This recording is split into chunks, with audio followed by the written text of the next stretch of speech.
गणतन्त्रवादी र राजावादीको यो उसमा चाहिँ यहाँ तीनकुनेमा यस्तो घर आगो लागि हानेछ। घर पुरै फुटा छ, सब आगो लागि भएको छ। यहाँनिर डिमाउँदैछ दमकलले।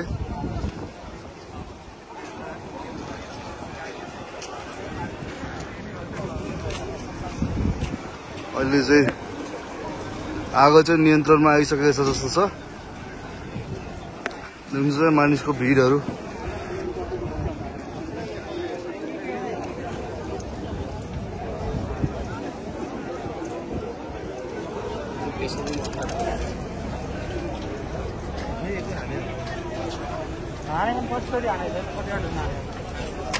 यो पनि फुटाइदिइसकेको छ दमकल।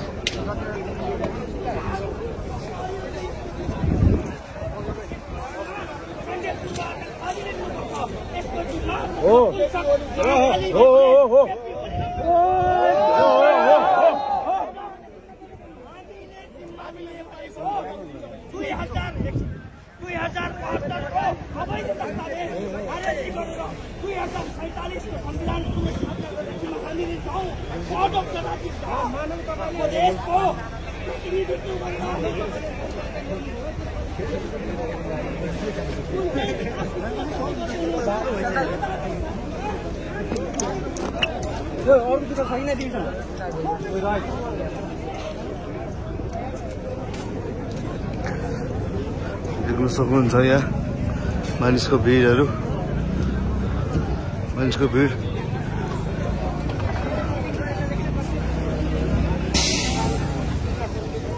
प्रहरीहरू यहाँ छन्।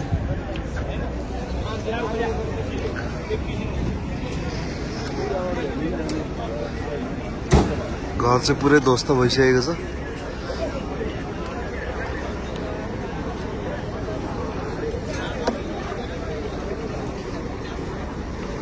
प्रहरीहरू यहाँ हुनुहुन्छ।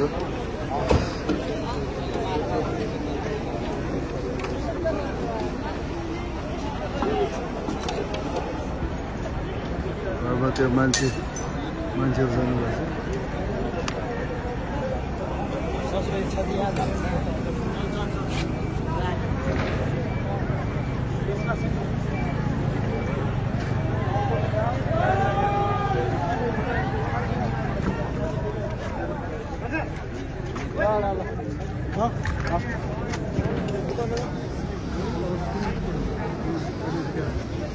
असमान जान्छ क्या।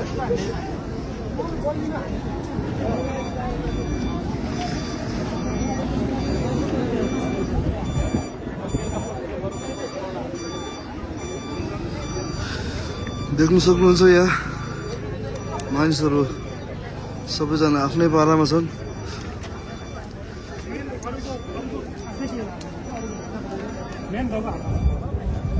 यहाँ स्पा रहेछ, स्पा रोयल स्पा गयो। अस्लुल हो कि अस्लुल ग्यासले आँखा एकदमै पोलिरहेको छ। देख्न सक्नुहुन्छ मानिसको भिड। यो तीनकुने एरियामा रहेको छ।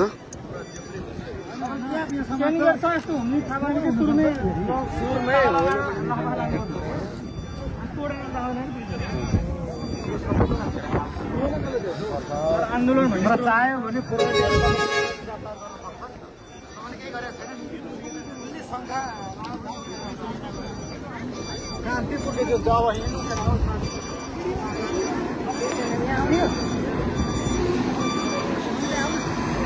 भर्खरै यहाँको आगो निभाएर हाम्रो दमकल चाहिँ जाँदैछ।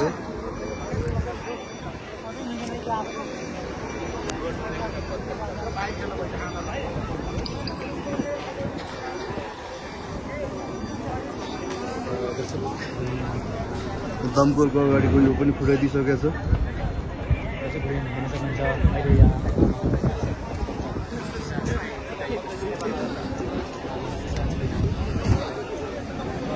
यो घर पूर्ण रूपमा क्षति भइसकेको छ।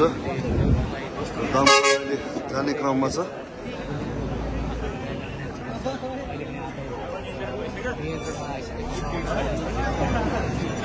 अझै पनि उहाँ आइरहेको छ।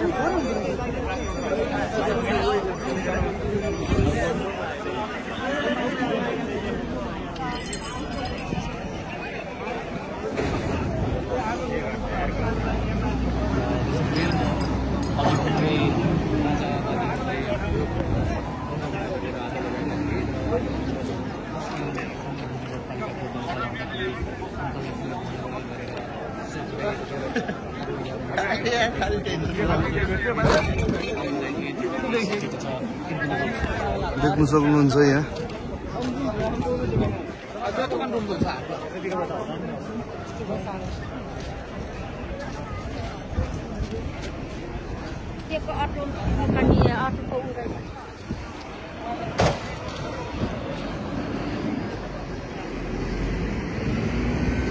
राम्रो राम्रो फुलहरू पनि फुलिरहेका छन्।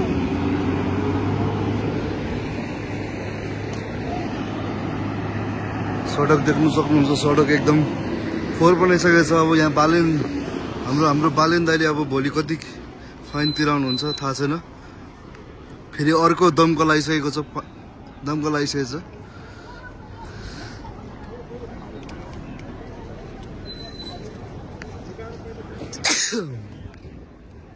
तपाईँ देख्न सक्नुहुन्छ रोडको हालत कस्तो छ भनेर तपाईँ देख्न सक्नुहुन्छ। यो तीनकुने ठ्याक्कै तीनकुने एरियामा हो, मानिसहरू धेरै छन्, देख्न सक्नुहुन्छ रोडको हालत।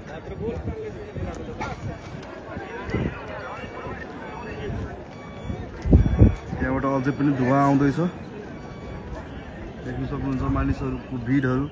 हजुरआमाहरू सबै आउनु भएको छ आन्दोलनमा।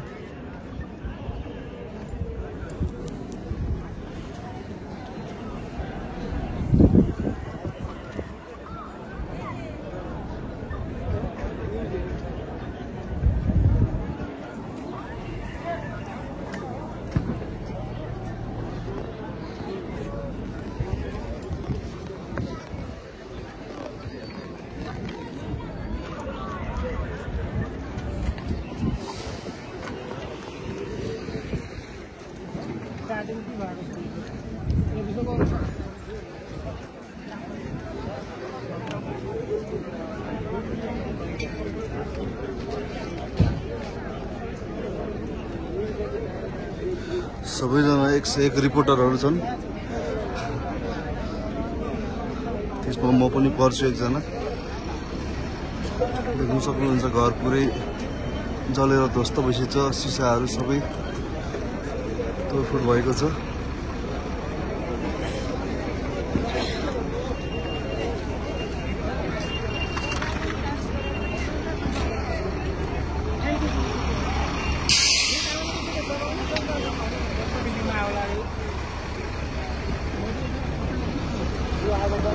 उहाँको दम्किँदैछ अझै पनि।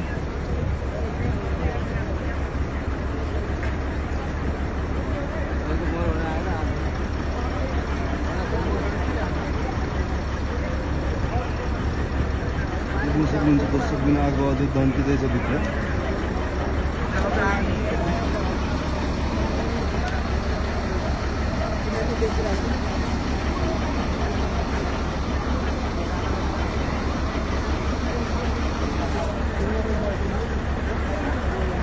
दम्किरहेको छ यहाँ।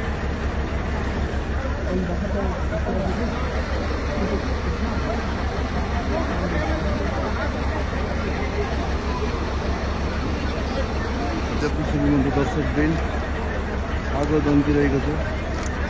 यहाँ हाम्रो दमकल छ अगाडि।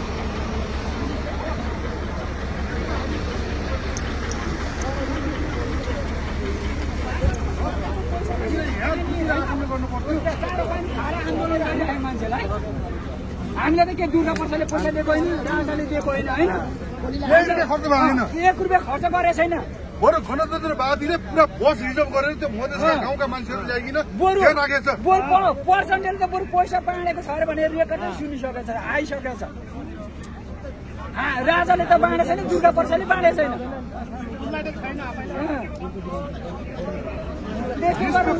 पत्रकारिता निष्पक्ष गर्नुहोस् क्या तपाईँहरू यहाँ। पत्रकारले तपाईँलाई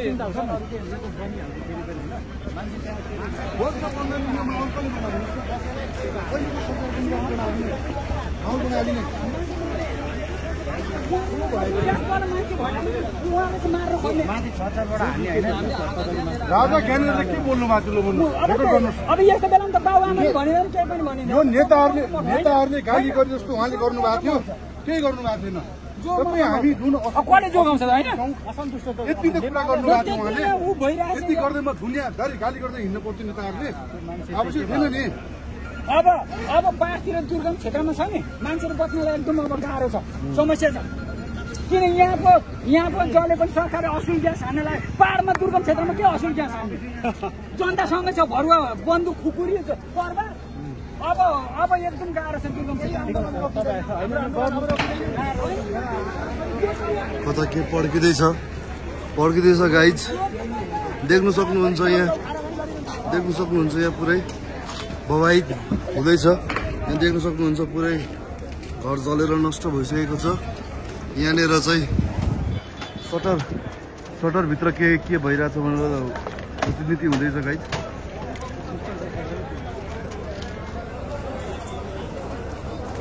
दर्शकहरू देख्न सक्नुहुन्छ यहाँ सटर फुटाउने कोसिस गर्दैछ सटर खुलेको छ यहाँ किताब पसल के रहेछ पुस्तक पसल खोलिसकेको छ यो ठिक छ माथि अझै आगो लागिरहेको छ देख्न सक्नुहुन्छ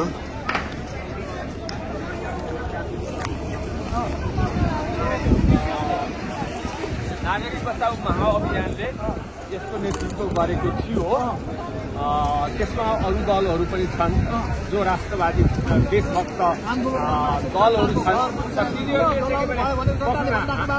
हाम्रो आन्दोलन शान्तिपूर्ण थियो यसमा अशान्ति मचाउने काम कसले गर्यो तपाईँहरू मिडिया कर्मीलाई थाहा छ होइन थाहा छ नि भनिरहनु पर्दैन ऊ यहाँ घर माथिबाट देख्यो भने पुलिसले जब देख्यो भने असुर यहाँ छानो तब देख्यो भने यो आन्दोलन भड्किएको नभए त्यहाँनिर हाम्रो अतिथि आसन ग्रहण पछाडि हाम्रा वक्ताहरूले बोल्ने कार्यक्रम मात्रै थियो तर देख्यो भने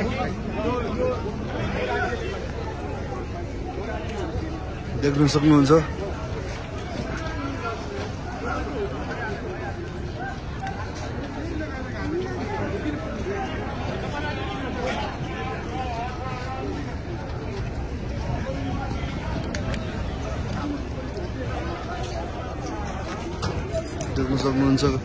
दर्शक महानवीन बिच बाटोमा बिच रोडमा यस्तो भइरहेको छ यो 3 कुनेमा हो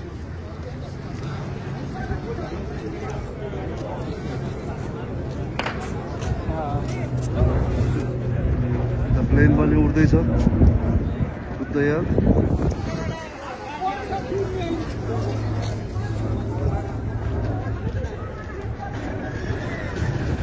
उतापट्टिबाट फेरि पुलिसहरू आएका छन् यता भाग्ने क्रम जारी भइरहेको छ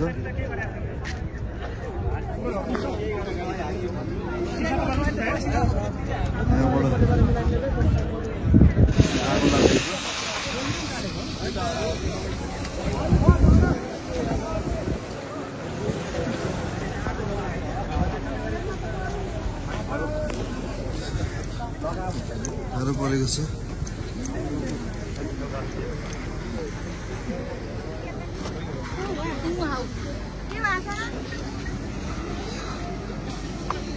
आगो निभाउने कार्य भइरहेको छ बाटोमा देख्न सक्नुहुन्छ यस्तो भइरहेछ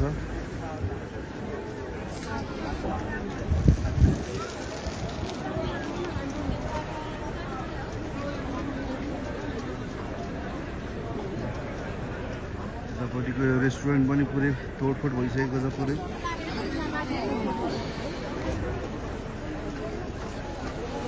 अझै पनि यहाँ आगो निभाउने कार्य भइरहेको छ आगो निभिरहेको छैन पानीको फोहरा एकदम गइरहेको छ देख्न सक्नुहुन्छ यहाँ सशस्त्र प्रहरी बलले त्यहाँ आगोलाई नियन्त्रणमा लिँदैछ सबैजना यहाँनिर रिपोर्टरहरू हुनुहुन्छ पानी हाल्दै हुनुहुन्छ यहाँ देख्न सक्नुहुन्छ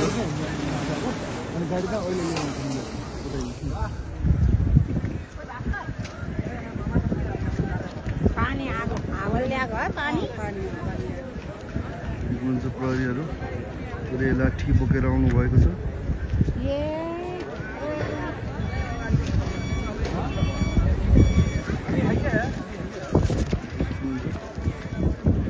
छेउमा बस्दा भाटा खाएला भने डर छ गाइस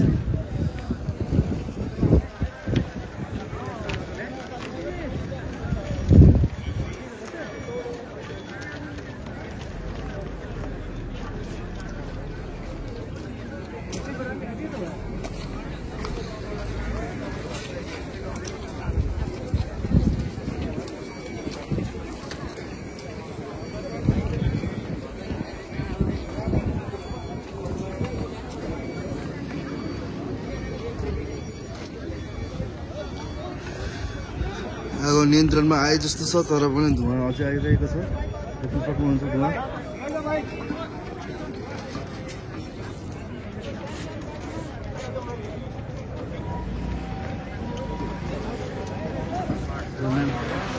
लट्ठी खाइएको त झर्ने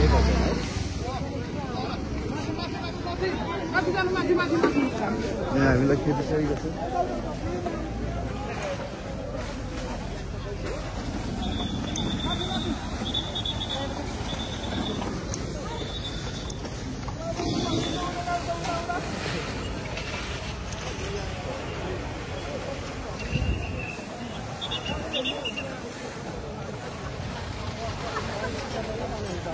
देखा यसलाई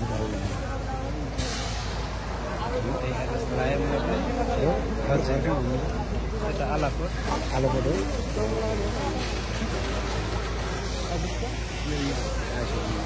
ए